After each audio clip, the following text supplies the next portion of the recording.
Indonesia identik dengan sebutan negara yang penuh akan budaya dan peninggalan sejarah kuno. Ada berbagai situs peninggalan sejarah dan museum yang tersebar di Indonesia dan telah terdaftar secara resmi untuk menjadi sebuah tempat penyimpanan sekaligus pameran publik. Salah satu contohnya adalah Museum Empu Purwa yang berlokasi di Jalan Soekarno-Hatta, nomor 210, Kelurahan Mojolangu, Kecamatan Lowokwaru, Kota Malang. Museum Empu Purwa merupakan tempat sejarah dan budaya yang sudah lama menjadi perencanaan pembangunan sejak tahun 1980-an. Namun, banyak beberapa usulan dan alasan tertentu yang mengakibatkan perencanaan ini menjadi tidak terrealisasikan. Barulah pada tahun 2000, pemerintah Kota Malang melalui Dinas Pendidikan mulai berinisiatif untuk mengumpulkan semua benda purbakala yang tersebar secara berkelompok di masing-masing tempat. Benda-benda tersebut nantinya akan diletakkan secara khusus di Perpustakaan Umum Kota Malang. Namun, karena alasan krusial, akhirnya pada tahun 2001, benda-benda tersebut dipindahkan ke gedung bekas SDN Mojolangu 2 Malang. Hingga akhirnya diresmikan sebagai tempat khusus untuk pengumpulan benda peninggalan sejarah pada tanggal 2 Mei 2004 oleh Wali Kota Malang, yaitu Penny Suparto, dengan nama Gedung Balai Penyelamatan Badan Purbakala Empu Purwa. Setelah beberapa tahun, tepatnya pada tahun 2018, tempat ini beralih fungsi dari Balai Penyelamatan menjadi museum.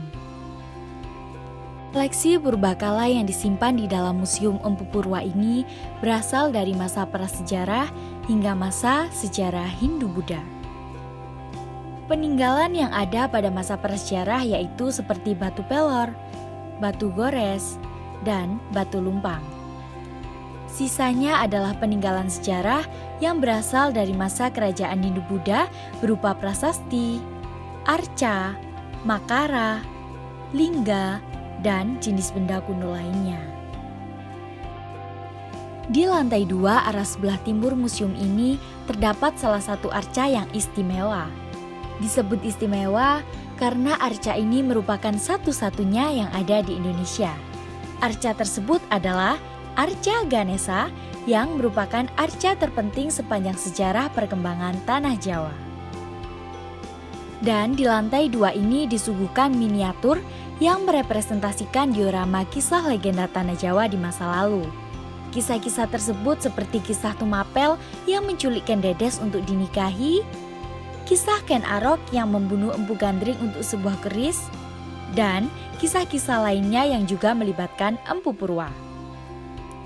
Selain itu, ada juga peninggalan arca yang paling kuno, yaitu Arca Makara, yang dimana arca tersebut dijadikan penjaga pintu candi kerajaan Kanjuruan. Museum Empu Purwa saat ini dilengkapi dengan teknologi canggih.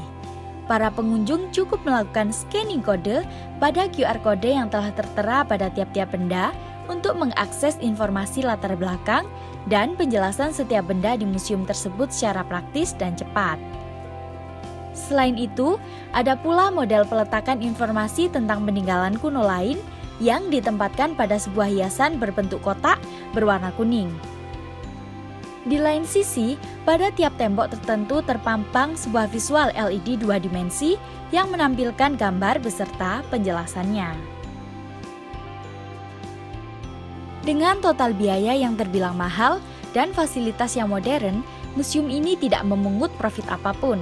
Kita hanya perlu mengisi presensi di dekat pintu masuk. Setelah itu, kita dapat menikmati jajaran benda kuno sesuai kenyamanan kita masing-masing.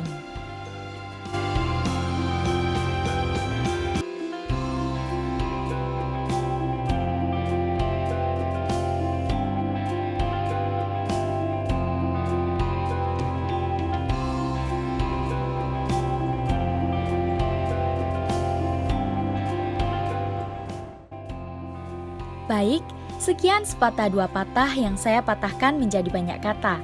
Jika ada kesalahan kata, mohon dimaklumi karena saya bukan anak sastra. Terima kasih, saya Ananda Yunyanura Fraizila, pamit undur diri. Wassalamualaikum warahmatullahi wabarakatuh.